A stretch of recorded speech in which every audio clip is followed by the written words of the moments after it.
សុស្ត្រីអ្នកទាំងគ្នាថ្ងៃនេះខ្ញុំនឹងលើកយករឿងមួយដែលជារឿងរបស់ក្មេងប្រុសម្នាក់ដែលគាត់ឈ្មោះថាវិបុលគាត់នៅខេត្តកំពង់ស្ពឺតែស្រុកកំណើតគាត់នៅទីក្រុងភ្នំពេញហើយរឿងនេះគឺជារឿងមួយដែលក្មេងប្រុសដែលគាត់ឈ្មោះវិបុលហ្នឹងគាត់មិនសូវជឿនៃមន្តអាគមអាបធ្មប់អីនោះទេដោយសារតែគាត់បានកើតនៅក្នុងទីក្រុងភ្នំពេញដែលហុំព័ទ្ធទៅដោយវិទ្យាសាស្ត្រជឿនលឿនចង់ដឹងសាច់រឿងយ៉ាងណានោះអ្នកទាំងអស់គ្នាសូមទៅស្ដាប់ជាមួយអេមីនទាំងអស់គ្នាបាទសាច់រឿងនោះគឺនិយាយអំពីវិបុលរាល់ពេលដែលវិបុលត្រឡប់ទៅស្រុកកំណើតនៅខេត្តកំពង់ស្ពឺរឿងរ៉ាវរបស់យាយវិបុលតែងវិលមកជ្រួលចិត្តវិបុលជានិច្ចវិបុលជាក្មេងប្រុសដែលធំឡើងក្នុងទីក្រុងហុំព័ទ្ធដោយអគារខ្ពស់ៗនិងពន្លឺភ្លើងអគ្គិសនីគំនិតរបស់វិបុលត្រូវបានបង្រៀនឲ្យជឿតែលើអ្វីដែលវិទ្យាសាស្ត្រអាចពន្យល់បានរឿងខ្មោចព្រាយបិសាចឬមន្តអាគមគឺជារឿងប្រឌិតសម្រាប់ក្មេងៗឬចំនួនចាស់ៗរបស់អ្នកស្រុកវិបុលមិនដែលនឹកស្មានថាជំនឿទាំងនោះនឹងចាក់ឫសយ៉ាងជ្រៅក្នុងជីវិតរបស់វិបុលហើយបន្សល់ទុកនៅស្នាមដែលមិនអាចលុបចោលបានសាច់រឿងនេះចាប់ផ្ដើមនៅវិស្មកាលរដូវវិស្មកាលពេលដែលវិបុលត្រឡប់ទៅលេងស្រុកកំណើតរបស់លោកយាយគាត់ជាស្រុកកំណើតខាងម្ដាយរបស់ម៉ែម្ដាយរបស់វិបុលហ្នឹងលោកយាយវិបុលជាស្ត្រីចំណាស់ដែលចូលចិត្តដាំបន្លែទៅវាលក្រោយផ្ទះទៅធ្វើបុណ្យថ្ងៃសិលគាត់មិនដែលខានមួយថ្ងៃទេគឺគាត់ទៅវត្តរាល់ថ្ងៃនិងនិយាយរឿងឲ្យតែកូនចៅគាត់មកជុំគ្នាគឺគាត់តែងតែនិយាយរឿងសម័យប៉ុលពតជាមួយចៅគាត់តែឥឡូវគាត់បានចាប់ផ្ដើមធ្លាក់ខ្លួនឈឺវាមិនមែនជាជំងឺធម្មតានោះទេដំបូងគាត់គ្រាន់តែអស់កម្លាំងហូបបាយមិនសូវចូលហើយទួញថាឈឺខ្លួនគ្រប់ប្រាំឪពុកម្ដាយរបស់វិបុលគឺថាវាអាចមកពីអាកាសធាតុឬការហួសកម្លាំងព្រោះថាលោកជ័យវិបុលគាត់ចូលចិត្តដាំដំណាំបន្លែបង្ការក្រោយផ្ទះចឹងដូចចាស់ប៉ុន្តែស្ថានភាពរបស់គាត់កាន់តែធ្លាក់ចុះយ៉ាងឆាប់រហ័សស្បែកដែលធ្លាប់ភ្លឺថ្លាប្រែជាស្ងួតហើយស្លេកស្លាំងភ្នែកលិចជ្រៅហើយអស់សង្ខារដូចគេអត់ដង្ហើមអ្វីដែលគួរឲ្យភ័យខ្លាចជាងនេះគឺនៅពេលយប់យាយវិបុលស្រែកខ្លាំងព្រឺសក់ស្លុងហើយអង្គុយឡើងដោយភ័យខ្លាចអះអាងថាគាត់បានឃើញស្រមោលខ្មៅម្យ៉ាងធំមួយឈរនៅចុងជើងកន្លែងកត់សម្រានសម្លឹងមើលគាត់ដោយភ្នែកគ្មានអារម្មណ៍គាត់ធ្ងរថាឈឺខ្លាំងដូចមានអ្នកណាកំពុងយកម្ជុលចាក់រាល់ក្របឆ្អឹងរបស់គាត់វិបុលហើយនឹងម្ដាយវិបុលឪពុកវិបុលគាត់បាននាំលោកជ័យទៅពេទ្យបង្អែកទីរំខេត្តប៉ុន្តែគ្រូពេទ្យពុំអាចរកឃើញមូលហេតុច្បាស់លាស់ពួកគាត់ផ្ដល់ថ្នាំបំប៉នប៉ុន្តែវាពុំបានជួយអ្វីឡើយយាយវិបុលបន្តស្គមរិញរៃហើយអស់កម្លាំងរហូតដល់មិនអាចដើរបាននៅពេលនោះហើយអ្នកភូមិចាប់ដើមខ្សឹបថាប្រហែលជា យាយវិបុលត្រូវគេដាក់អាគមគេធ្វើគេបានធ្វើធ្មប់ដាក់ម្ដាយឪពុកវិបុលដែលជាមនុស្សទាន់សម័យថ្មីសម័យកុំព្យូទ័រដំបូងគាត់ពុំជឿទេរឿងអាបធ្មប់អីហ្នឹងប៉ុន្តែនៅពេលឃើញស្ថានភាពយាយកាន់តែអាក្រក់គាត់ក៏សម្រេចចិត្តយកយាយទៅរកគ្រូខ្មែរម្នាក់ឈ្មោះលោកតាសានដែលល្បីថាជាអ្នកចេះដឹងអាគមធ្មប់ចេះដឹងអាគមពីចេះដឹងអាគមដោះធ្មប់វិបុលដែលជាមនុស្សមិនជឿបានអត់ព្រមយ៉ាងខ្លាំងគាត់មិនព្រមឲ្យយាយគាត់ទៅដោយសារគាត់ថាមិនជឿប៉ុន្តែនៅពេលដែលឃើញទឹកភ្នែកម្ដាយប៉ុន្តែនៅពេលដែលឃើញលោកយាយគាត់ស្គមលេងរៃហើយគាត់ក៏គិតថាហើយម្ដាយរបស់គាត់ក៏បានស្រក់ទឹកភ្នែកគាត់ប្រាប់វិបុលថាយើងសាកសិនទៅកូនវិបុលក៏បានទៅជាមួយ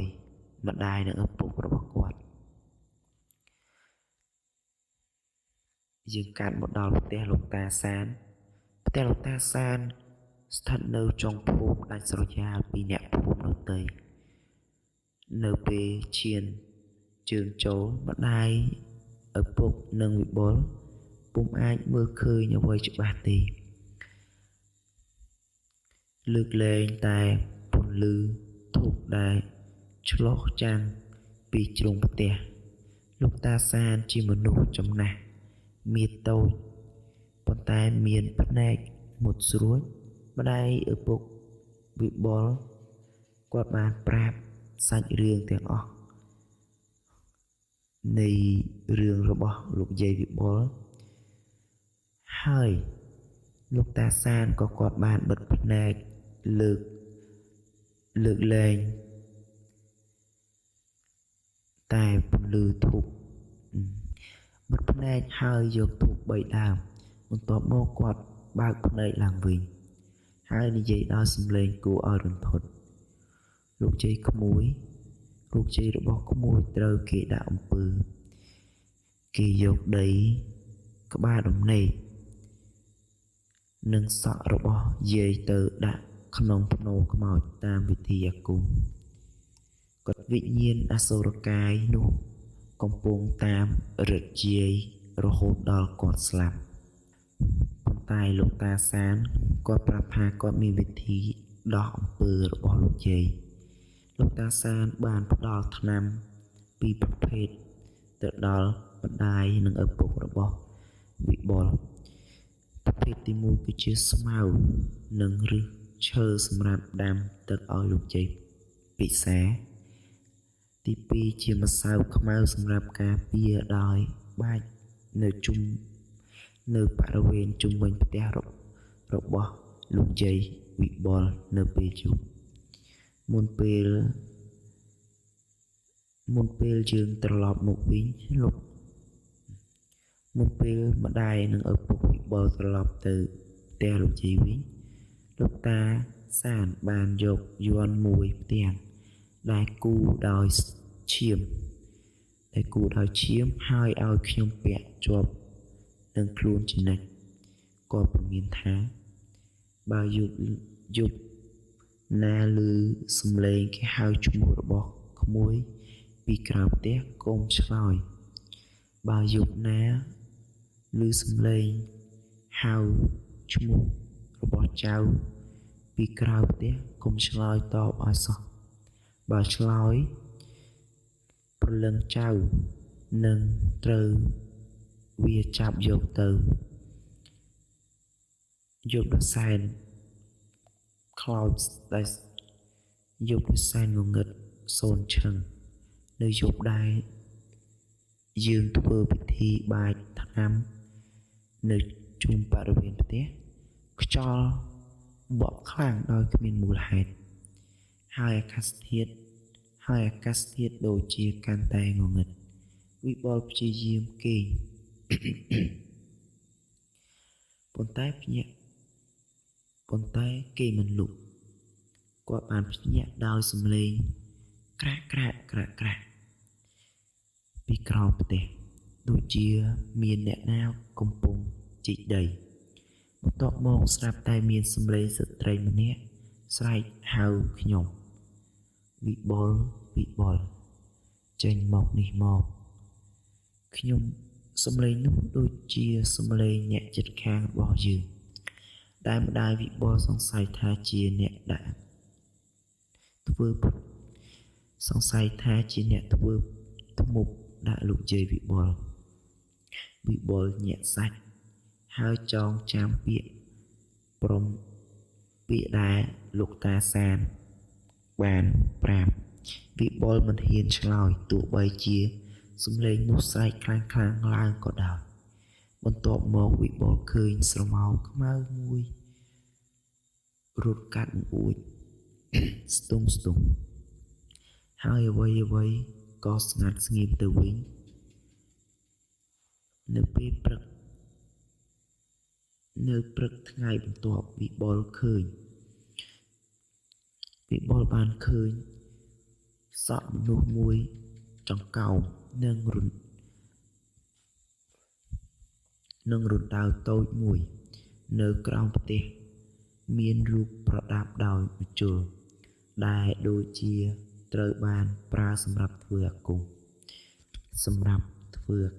ឬក៏សម្រាប់ធ្មប់សម្រាប់ធ្វើធ្មប់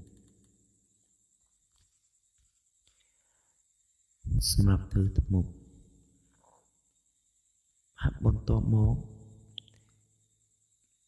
ប់ពីពិធី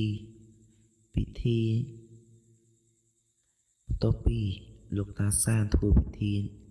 ចប់ហើយលោកយាយវិបុលចាប់ផ្ដើមជាសះស្បើយចំណែកឯអ្នកជិតខាងដែលយើងសង្ស័យម្ដាយវិបុលសង្ស័យបានធ្លាក់ខ្លួនឈឺដោយអាការៈដូចគ្នាហើយពី3ថ្ងៃក្រោយមកគាត់ក៏បានស្លាប់ទៅរឿងនេះបានបន្សល់ទុកនៅស្នាមអាគមឬក៏អាចថាធ្មប់ក្នុងចិត្តវិបុលលែងជាមនុស្សមិនជឿទៀតហើយទោះបីជាវិទ្យាសាស្ត្រអាចពន្យល់អ្វីជាច្រើនក៏ដោយក៏នៅមានអាចកំបាំងខ្លះដែលលើសពីការយល់ដឹងរបស់មនុស្សបើយន់នោះវិបុលនៅតែពាក់វាជាប់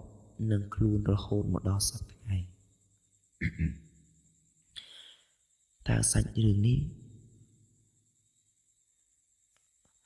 រឿងខាងលើនេះគឺជាសាច់រឿងមួយដែលយើងគួរតែវិភាគនិងឲ្យសាច់រឿងខាងលើនេះគឺចង់ឲ្យបងប្អូនជឿខ្លះឬក៏មិនជឿខ្លះនៃរឿងនេះនៃរឿងអាបធ្មប់តែបុរាណខ្មែរយើងពីសម័យដើមគឺវាពិតជាមានពិតមែនដោយសារពិតជាមានពិតមែនគឺក្នុងសាសនាព្រហ្មណ៍សាសនាព្រាហ្មណ៍សាសនាតែសម័យឥឡូវគឺខ្ញុំមិនអាចនឹងប្រាប់បញ្ជាក់ថាវាមានឬក៏មិនមានទេនៃធ្មប់នោះហើយសាច់រឿងគឺចប់ត្រឹមប៉ុណ្ណេះសម្រាប់បងប្អូនដែលមិនទាន់បានជួយ Subscribe នៃ Channel YouTube របស់ Admin សូមជួយ Subscribe នៅ Channel YouTube នេះផងបើមានចន្លោះខ្វះខាតឬក៏អ្នកនរគ្នាចង់បំពេញចង់ស្ថាបនាបែបស្ថាបនាអាចនឹង comment ប្រាប់ admin នឹងកែសម្រួលនិងធ្វើឲ្យបានល្អជាងនេះ ហើយនឹងមានរឿងល្អៗដែលព្រឺព្រួចជាងនេះបកនិទានដល់បងប្អូនទាំងអស់គ្នាបាទជាចុងក្រោយខ្ញុំសូមអរគុណដល់ពុកម៉ែបងប្អូនទាំងអស់គ្នាដែលបានស្ដាប់ដល់វីដេអូចុងបញ្ចប់សូមអរគុណសូមជម្រាបលា